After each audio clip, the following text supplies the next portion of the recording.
महज अब कुछ ही महीने बचे हुए हैं झारखंड राज्य में विधानसभा के चुनाव होने में और ऐसे में सभी राजनीतिक दल पूरे तरीके से तैयार है। आज हम बात करेंगे JLKM यानी कि जयराम महतो की पार्टी, जिसकी ओर से लगातार ये कहा जा रहा है कि इस बार 50 से 55 सीटों पर जयराम महतो की पार्टी उम्मीदवार उतारेगी। हालांकि सभी लोग अपने अपने तरीके से तैयारियों में जुट चुके हैं। अब आने वाला समय बताएगा कि आखिर इस बार कौन कौन चुनावी मैदान में उतरेंगे। लेकिन फिलहाल हमारे साथ बातचीत करने के लिए राजू महतो मौजूद है। हम इनसे बातचीत करेंगे। ये JLKM के नेता भी है, सिल्ली से आते हैं और इस बार ये चुनावी मैदान में उतरने का ठाने भी है। बातचीत करते हैं कि राजू जी, आप की ओर से ये कहा जा रहा है कि इस बार आप भी चुनावी मैदान में उतरना चाहते हैं, किस्मत आजमाना चाहते हैं। क्या कुछ तैयारियां फिलहाल आपकी ओर से की जा रही है? हम नमस्कार, जोहार, आदाब, सत्र की सलाम। और आपने जो कहा कि मैं इसकी तैयारी कर रहा हूं, तो देखिए, अगर यदि मेरी पार्टी ने मुझे उस कैपेबल समझा और मुझे लगा कि उनको देना चाहिए, अगर यदि मेरी पार्टी मुझे देती है तो मैं बेहतर कर सकता हूं, क्योंकि मैं एक इलेक्टोरल पॉलिटिक्स का हिस्सा हूं और मैं इलेक्टोरल पॉलिटिक्स में लास्ट 10 ईयर से पूरी तरह से तैयारी में लगा हुआ हूँ। तो अब ये जो JLKM पार्टी जो हमारी जो आई है, तो मैं इसका अभी एक केंद्र प्रवक्ता भी हूँ और अगर यदि पार्टी ने मुझे मौका दिया तो मैं बिल्कुल बेहतर कर सकता हूँ। पार्टी ने आज तक मुझे जो भी अपॉर्चुनिटीज़ दिए हैं, जो भी मुझे काम सौंपा है, मैं उसको 100% निभाया हूँ। हमारा ये प्रयास होगा कि मैं विधानसभा स्तर पर भी एक अच्छा बेहतर कर पाऊँगा। देखिए, यहाँ पर देवेंद्र महतो भी सिल्ली से आते हैं, आप भी सिल्ली से आते हैं, तो क्या इसको लेकर सुप्रीमो से आप लोगों की बातचीत हुई है कि आने वाले समय में क्या कुछ उनकी ओर से रणनीति बनाई जाएगी ताकि आप लोग दोनों में से उन्हें चूज करना हो कि आखिर कौन चुनावी मैदान में उतरेंगे? देखिए, इसको लेकर के तो बिल्कुल पार्टी निर्णय कर रही है और पार्टी ने इसको लेकर के अपना स्टैंड भी क्लियर किया है कि हम टैलेंट हंट को लाएंगे।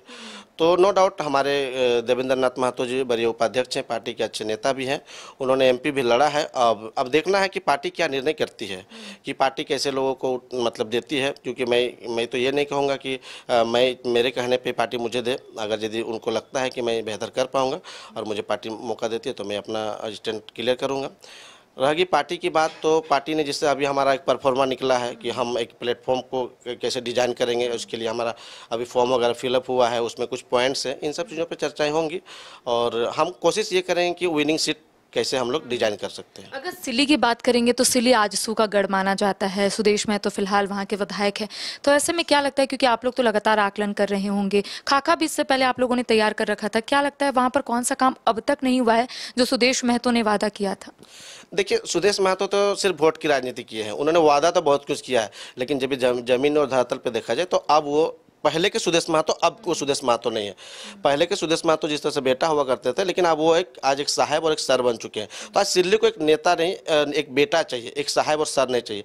तो उन्होंने पहले कहा है, आप उनकी मतलब बैकग्राउंड की राजनीति देख लीजिए कि आप उनको देखिए 2014 में, देखिए 2014 में जैसे वो चुनाव हारे तो उन्होंने जो एम्बुलेंस सेवा चला तो बंद कर दिया। तो ये एक बेटा का सेवा नहीं हो सकता है, ये एक राजनीतिक वोट के इशारा से चल सकता है, मतलब उनको राजनीतिक का वोट चाहिए था।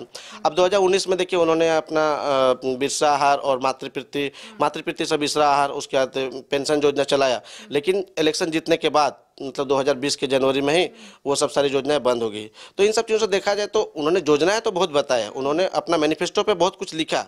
मैनिफेस्टो तो उनका आईना है, चेहरा है, लेकिन उस मैनिफेस्टो में वो कभी खड़े नहीं उतर पाए। आज 2019 से अबाउट टू डाइड ये 5 साल भी होने जा रहा है, लेकिन आप जाके सिल्ली की जनता से पूछिए।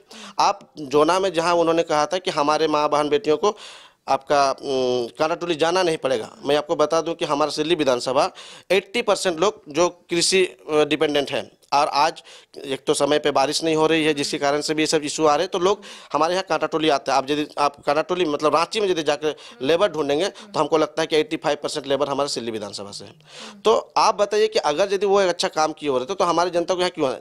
मैं आप सोना हाथों की, सॉरी, जोना की बात बोलता हूँ। आप वहाँ पे जीदू गाँव है, ठीक है, उन्होंने योजना में बताया था कि मैं इस गांव में 2 करोड़ रुपए का योजना लाऊंगा और उस गांव का डेवलपमेंट करूंगा, और वो गांव पूर्ण रूप से वो आदिवासी गांव है जहां पे सबसे ज्यादा मुंडा समाज के लोग हैं, तो उनको भी छलने का काम किया उन्होंने।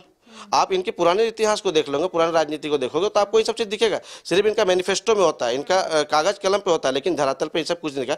तो अभी नाउअडेज डेवलपमेंट का कोई वहाँ पे है नहीं, विकास वहाँ पे देखने को नहीं मिलेगा आपको। अच्छा, आपने भी जिक्र किया एक योजना का, मातृ पितृ आहार बिरसा योजना, इसके साथ ही आपने हाल ही के दिनों में देखा होगा कि स्टूडेंट के लिए भी लगातार वो कई कार्य कर रहे हैं, तो क्या लगता है कि वो जितना बोल रहे हैं क्या उतना नहीं हो पा रहा है, और वहाँ की जनता क्या सोच रही है? देखिए, ये तो आप सिल्ली की जनता से जाके पूछेंगे तो बिल्कुल बिल्कुल आपको बताएंगे धरातल की चीज़ें, ठीक है। अभी क्या है ना कि सोशल मीडिया में जो वो योजनाएं दिखाते हैं दुनिया के लोग देखते हैं, लेकिन जो वहाँ के जो निवासी है उनको इसका एक्चुअली समझ में आता है कि ये योजना क्यों लाई गई है। मैं आपको बता दूं, जैसे मैंने अभी आपको कहा एम्बुलेंस सेवा 2014 से पहले चलता था। 2014 में जैसे ही उनका हार होती है वो योजना बंद हो जाती है। उसके बाद 2019 में आई है, तो 2019 में उन्होंने इलेक्शन के समय ये मातृ पितृ योजना और पेंशन योजना बनाया था, जिसमें उन्होंने कहा था कि ये योजना तब तक चलेगी, ये योजनाएं तब तक चलेंगी जब तक ये सरकारी योजना के साथ जुड़ ना जाए। तो ये जो असहाय लोग हैं जिनको हम आज जो क्या बोलते हैं मातृ पितृ वित्तसहायता की योजना से 25 केजी चावल और 600 रुपये का जो पेंशन दे रहे हैं, ये योजना तब तक चलेंगी जब तक कि सरकारी योजना से जुड़ ना जाए। लेकिन इलेक्शन जीतने के बाद ये हुआ नहीं। अब आइए 2024 की ओर, तो 2024 में अब चूंकि उन्होंने तो बूढ़े बुजुर्ग को ठगने का काम कर लिया, अब युवाओं को ठगने का काम कर रहे हैं।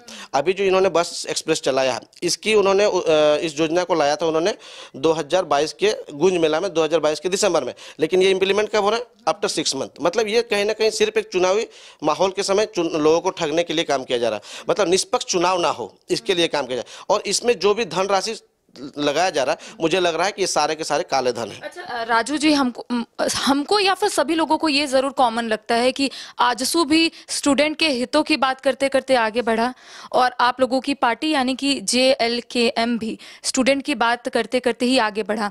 लेकिन यहाँ पर ये कहा जाता है, क्योंकि सुदेश महतो लगातार स्टूडेंट के हित में काम किए हैं, जयराम महतो या फिर आप लोग भी स्टूडेंट के हित में काम किए हैं, तो ऐसा नहीं लगता है कि जो वादा पहले किया गया था सुदेश महतो की ओर से वो वादा तो नहीं दिखा? तो क्या आप लोगों की ओर से भी जितने वादे किए जा रहे हैं स्टूडेंट को लेकर, अब कहीं ना कहीं जो आप लोग बात करते थे स्टूडेंट की, अब कहीं ना कहीं आप लोग बैकफुट में आ रहे हैं? अब स्टूडेंट नहीं, अन्य बातों का जिक्र आप लोग करते हैं लेकिन स्टूडेंट का बात बहुत कम करते हैं। नहीं, ऐसी बात नहीं है मैडम। हम आप देखेंगे, हम तभी भी स्टूडेंट के लिए लड़े थे, आज भी स्टूडेंट के लिए लड़ रहे हैं, और हमारी पार्टी स्टूडेंट यूनियन से आ रही है। आपने एक चर्चा किया कि सुदेश महतो की पार्टी भी स्टूडेंट यूनियन से आई थी, बिल्कुल आई थी, लेकिन सुदेश महतो की पार्टी ने शिक्षा पे सिर्फ राजनीति करा है, ठीक है। आपने कभी देखा कि सुदेश महतो की पार्टी इन सब योजनाओं पर, आज 2016 में जो 85 लागू कर दिया गया, उस समय उसकी पार्टी कभी आई क्या सदन पे? जबकि आज वो विधायक हैं। कुछ दिन पहले आपने देखा होगा उन्होंने 1932 की मांग किया, शिक्षाओं का जो 60-40 नए चलते, जो हमारा एक नारा था हमारे पार्टी का, उस पर भी आए। लेकिन आपको मैं एक छोटा सा एग्जांपल से बताता हूँ। आप कर्पूरी ठाकुर को जानते होंगे, जब बिहार राज्य के मुख्यमंत्री हुआ करते थे, उस समय झारखंड मांग की एक अलग मांग थी। लेकिन एक घटना उसकी, वो घटना इसलिए रिलेट कर रहा हूँ, वो जब कर्पूरी ठाकुर जब सदन यहाँ पे जब बैठक करने आया था, तो यहाँ के कुछ विधायक और संसद और विधायकों से पूछा कि भाई आपकी मांग क्या है? उन्होंने सीधे सीधे कहा कि हमें झारखंड अलग करके दे दीजिए। जब ये बात नहीं मांगने, तो वो लोग सीधे सदन से बाहर आके जनता के साथ खड़ा हो गए थे। उन्होंने कहा कि ये जनता हमारी और हम इसके हैं। आज यदि सुदेश महतो आज 1932 की बात करते हैं, तो हमारे छात्र जब उस सदन के बाहर जब घेराव कर रहे थे, वो एक विधायक हो गए, कितना दिन सदन से बाहर निकल के हमारे साथ खड़े हुए क्या? नहीं हुए। तो उनमें और हमारे में ये अंतर है कि हम छात्र की राजनीति कर रहे हैं, हम छात्रों के हक और अधिकार की लड़ाई लड़ रहे हैं, और वो सदन में बैठ के सिर्फ चर्चाएं करते हैं, लेकिन कभी हमारे साथ खड़े नहीं होते हैं।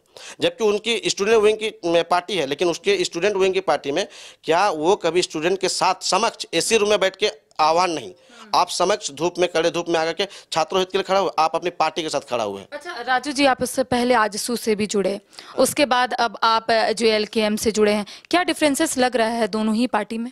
देखिए, आजसू जब स्टार्टिंग में आई थी, नो डाउट ये समाजवाद पार्टी में आई थी, समाजवाद के रूप में काम करती थी।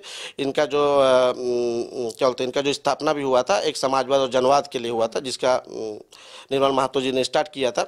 उन्होंने कहा था कि एक छात्र विंग होना चाहिए, क्योंकि कोई भी देश का उन्नति, आर्थिक और सामाजिक यदि उन्नति होता है तो युवाओं के कंधों से होता है। इसीलिए उन्होंने वो तैयार किया था। पहले ये आजसू काम किया करती थी, अब नावेडेज ये समाजवाद से पूंजीवाद में चली गई है, लेकिन हमारी पार्टी समाजवाद और जनवाद पे ही काम कर रही है। आज आप देखेंगे लोकसभा में, यदि हमें सिर्फ पूंजीवाद की अपेक्षा होती, सीधे हम पूंजीवाद में जाते, तो हमारे केंद्र देश के बहुत सारे ऑफर थे, वो चले जाते पूंजीवाद में, कोई भी पार्टी के साथ बैठ के वो इस पार्टी को भी खड़ा कर लेते और आज सदन में बैठे हुए होते। लेकिन हम समाजवाद की बात करते हैं और हम समाजवाद पे खड़े हैं। हम जनता के लिए, जनताओं का समस्याओं के लिए खड़े हैं और जनता के लिए कल तक खड़े रहेंगे। और हमारी यही डिफरेंस है। मैं पहले आजसू में भी, देखिए आजसू तो हमारा एक परिवार था, ठीक है, हम उसी परिवार से हम लोग बिलोंग करते हैं और उसी क्षेत्र से भी आते हैं। तो हम लोगों ने वहाँ पे कभी ये नहीं सोचा था कि कभी आगे चल के ये होगा। हमारे पेरेंट्स ने भी आजसू के लिए काम किया, उनकी भी एक अपेक्षा थी कि अरे ये पार्टी आज फैलेगी बढ़ेगी, कल हमारे बच्चे जब पढ़ लिख करके आएंगे तो शायद इनको एक अच्छा नीति नियोजन बन जाएगा राज्य में, तो शायद इनको रोजगार मिल जाएगा। लेकिन नहीं हुआ। आज फिर दोबारा हमें फिर से उसी संघर्ष पे आना पड़ा। आज हमारे पेरेंट्स ने संघर्ष किया, अब फिर हमें संघर्ष करना पड़ रहा है। तो क्या इसी तरह से संघर्ष आने वाले पीढ़ी करते रहेंगे? तो ये ना हो, इसके लिए हम लोग चाहते हैं कि ऐसे नेता को चुने जो पढ़े लिखे इंटेलेक्चुअल हैं, जो जाकर के सदन में पॉलिसीज पे बात करें, पॉलिसी डिसीजन मेकर बन सके, उनके पास खुद की क्वालिटी हो डिसीजन मेकर बनने के लिए। हम थोपे हुए लीडर्स नहीं चाहते हैं, हम पोजिशनल लीडर्स नहीं चाहते, हम पर्सनल लीडरशिप चाहते हैं। और इसी के लिए टाइगर जयराम महतो ने पर्सनल लीडरशिप को डेवलपमेंट किया है और पर्सनल लीडरशिप को खड़ा किया है। और वो चाहते हैं कि प्रिंसिपल वे से, प्रिंसिपल पॉलिटिक्स में काम करें और प्रिंसिपल वे से ऐसे लोगों को सदन में भेजे जो निस्वार्थ भाव से, निष्पक्ष होकर के जनता का आवाज बने। आप देखे होंगे कि अभी भी जो हम लोग फॉर्म डाला उसमें भी हमारा एक पॉइंट लिखा होता है कि आपको अपने सैलरी का 75% जो है ना कि जनता की सेवा के लिए देना पड़ेगा, डोनेट करना पड़ेगा। आप एग्री है तो फिर फॉर्म भरिए।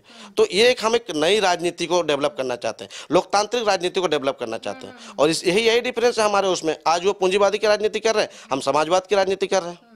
अच्छा राजू जी, आप मूल रूप से सिल्ली के रहने वाले हैं, आपको क्या लगता है कि सुदेश महतो ने, मैं टॉप 5 की बात करूंगी, कौन सा ऐसा वादा उन्होंने नहीं किया, टॉप 5 जो आपको ऐसा लगता है कि वहां की जनता बहुत उम्मीद लगाई बैठी थी लेकिन वो वादा पूरा नहीं हुआ? देखिए, टॉप 5 में मैं शिक्षा को देखूंगा, ठीक है, क्योंकि वो हर साल वो शिक्षा पे मॉडल पे बात करते हैं, न्यू एजुकेशन की बात करते हैं। आप देखोगे तो 2022 में उन्होंने कहा था कि IITians आएंगे यहाँ पे, हमें यहाँ पे सिर्फ डिग्री नहीं चाहिए, हमें यहाँ पे कैपेबल स्टूडेंट्स चाहिए।